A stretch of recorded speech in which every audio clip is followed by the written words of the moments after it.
Sir Kishore Marathi या चॅनलवर सर्व विद्यार्थ्यांचे मनापासून स्वागत. यापूर्वीच्या विविध व्हिडिओना आपण दिलेल्या उत्तम प्रतिसादाबद्दल आपले मनापासून आभार.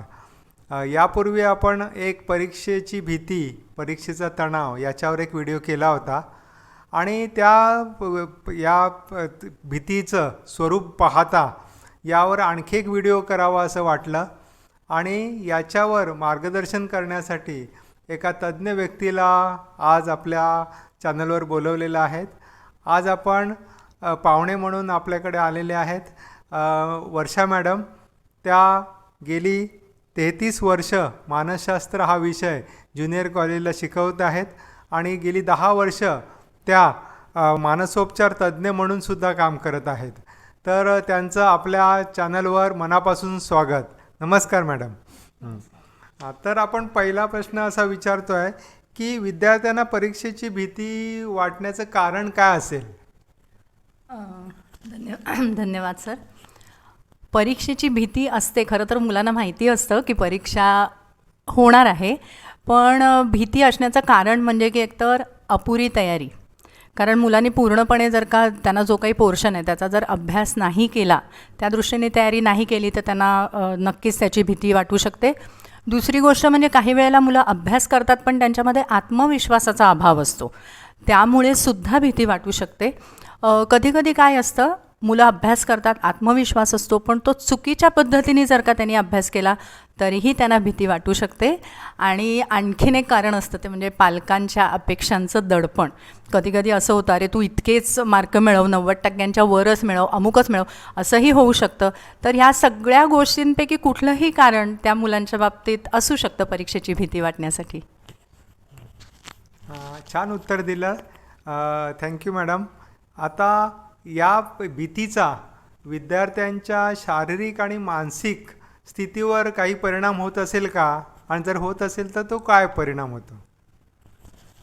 हा परिणाम तर नक्कीच होतो आणि मला वाटतं सगळे विद्यार्थी जे बघतायत ते नक्की माझ्याबरोबर सहमत होतील की एकतर मानसिक परिणाम म्हणजे चिडचिड, त्याच्यानंतर खूप सारा त्रागा, उगाचच उदास वाटणं किंवा कंटाळा येणं, किंवा अभ्यासाला बसल्यानंतर आता अभ्यास करूच नाही आहे आणि चक्क पुस्तक मिटून दुसरं काहीतरी करणं. म्हणजे मुलं बसतात समोर पुस्तक घेऊन पण अभ्यास करतातच असं नाही. तर हे सगळे मानसिक परिणाम त्याचे असू शकतात. शारीरिक परिणाम म्हणजे नखं खाणं, कळलं, किंवा ज्याला आपण म्हणतो कधी कधी घाम फुटणं, हाताचे तळवे ओले होणं. तर ह्यासारख्यासुद्धा गोष्टी मुलांच्या बाबतीमध्ये घडू शकतात. आणि झोप नीट न येणं म्हणजे असं ज्याला आपण म्हणतो अपचन होणं, डोकं दुखतं, उलट्या, हमखास आपण हे कारण बघतो. म्हणजे मी सुद्धा बऱ्याच विद्यार्थ्यांना शिकवते, त्यामुळे मला माहिती आहे की मुलं सांगतात परीक्षेच्या वेळेला काय आता मला नाही जमलं कारण की मला खूप उलट्या होत होत्या, खूप डोकं दुखत होतं. कारण बघा शेवटी तुमचं शरीर तुम्हाला साथ देत असतं. जेव्हा मनावर ताण येतो तेव्हा शरीर त्याच्यासाठी काहीतरी एक कारण तयार करतं आणि मग आपल्याला असं वाटतं की बघा मी तर एवढा अभ्यास केला होता पण काय करणार, आयत्या वेळेला मी आजारी पडलो आणि म्हणून मी पास होऊ शकलो नाही. तर असं काहीही नाही आहे. तुम्ही तुमच्या मनाला जर का खंबीर ठेवलं तर नक्कीच यासारखे शारीरिक जी काही आपल्याला कारणं किंवा परिणाम आपण जे म्हणतो दिसत आहेत आपल्याला ते नक्कीच नाहीसे होऊ शकतात. बरोबर.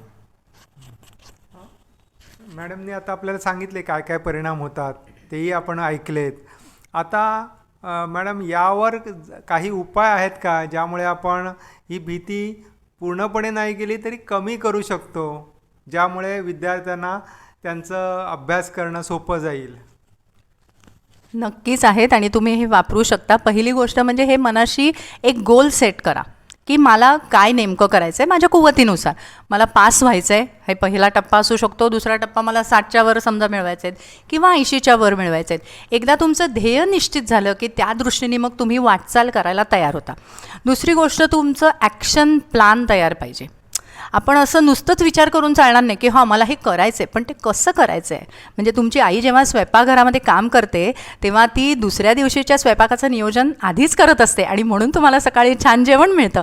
तर तसंच तुमचं आहे. तुम्हाला जर का परीक्षेत छान मार्क मिळवायचे असतील तर तुम्ही आधी तयारी केली पाहिजे की बाबा मला कुठला धडा ह्याच्यातला कठीण जातो आहे तर तो मी आधी करीन. बऱ्याच वेळेला काय होतं, मुलं तो धडा नंतर ठेवतात आणि त्यांना असं वाटतं नंतर करू ते राहिलं जातं.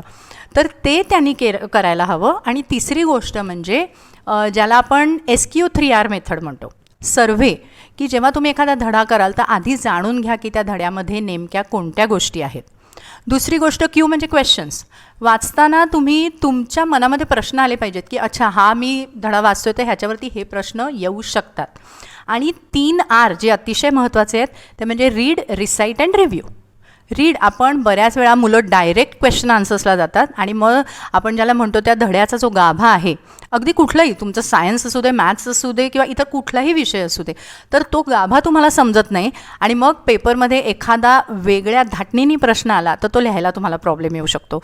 कधी जर का तुम्हाला असं वाटलं की अरे माझा अभ्यास करताना मन लागत नाही आहे, तर तुम्ही ती गोष्ट मोठ्याने वाचू शकता किंवा काही गोष्टी जसं आपण म्हटलं की डेफिनेशन्स आहेत किंवा फॉर्म्युलाज आहेत, हे पाठ करणं महत्त्वाचं असतं, कारण तिथे तुम्हाला स्वतःच्या शब्दात उत्तरं लिहून चालत नाही. त्यामुळे हे तिसरं. आणि अगदी सर्वात शेवटचा R म्हणजे रिव्हिजन. हे रिव्हिजन जेव्हा तुम्ही करता तेव्हा तुमच्यामध्ये कॉन्फिडन्स किंवा आत्मविश्वास आपोआप येतो आणि त्यामुळे तुम्हाला परीक्षेला तुम्ही अतिशय निश्चिंत मनाने जाऊ शकता. म्हणजे लास्ट डे किंवा लास्ट मुवमेंट प्रिपरेशन ज्याला आपण म्हणतो, ती कधीतरीच कामी येते, पण ती किती 10 किंवा 20%. म्हणजे तुमची कपॅसिटी जर का समजा 90 मार्क मिळवण्याची आहे तर तुम्ही 50-60च मार्क मिळवून त्याच्यावर समाधानी मानता. तर मला असं वाटतं की तुम्ही सगळ्यांनी हा विचार करा की आपण किती जास्तीत जास्त मार्क मिळवू शकतो, कारण जेवढे तुम्ही छान मार्क मिळवाल तेवढं तुमचं पुढचं भवितव्य उज्ज्वल होईल. बरोबर ना? Thank you madam. विद्यार्थी मित्रांनो, खूप छान पद्धतीने वेगवेगळे उपाय सांगितलेले आहेत, त्यात वेगवेगळ्या पद्धती सांगितल्या आहेत. एक नवीन पद्धत किंवा तुम्हाला माहिती असलेली SQR पद्धत पण त्यांनी सांगितली.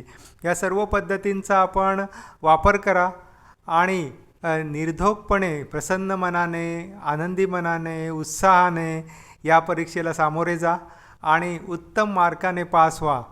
या व्हिडिओला लाईक आणि सबस्क्राईब करा. इतरांनासुद्धा ही भीती घालवण्यासाठी हा शेअर करा व्हिडिओ. आणि आज वेळात वेळ काढून मॅडम आपल्या चॅनलवर आल्या त्याबद्दल त्यांचे मनापासून आभार. Thank you madam.